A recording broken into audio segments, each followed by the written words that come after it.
Share মার্কেটে ঢুকেছেন আর স্বপ্ন দেখবেন না, তা কিন্তু হয় না।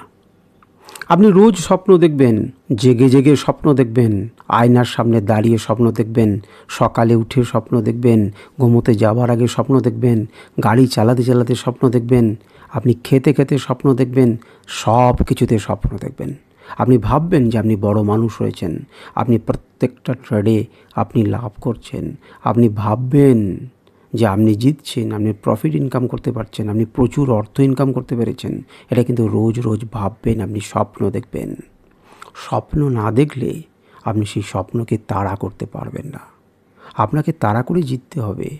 তাই প্রথমে স্বপ্ন দেখুন এবং সেই স্বপ্নটাকে বাস্তবায়িত করার জন্য কোন কোন পদ্ধতি অবলম্বন করতে হয় সেগুলোকে ভাবুন, সেগুলো নিয়মের সঙ্গে পালন করুন এবং জিতুন। জেনে রাখবেন, স্বপ্নই কিন্তু ছোট মানুষকে বড় মানুষে পরিণত করে। সেই স্বপ্নের পিছনে ধাওয়া করবে তবেই। যদি আপনি ধাওয়া না করেন তাহলে কোনো কিছুই হবে না। তাহলে স্বপ্ন বড় রাখো, বড় বড় স্বপ্ন দেখো, কারণ বড় স্বপ্নই মানুষকে বড় কিছু অর্জন করতে সাহায্য করে। আশা করি আপনারা বুঝতে পারছেন। আর কতজন স্বপ্ন দেখেন আমাকে একটু কমেন্টে জানান।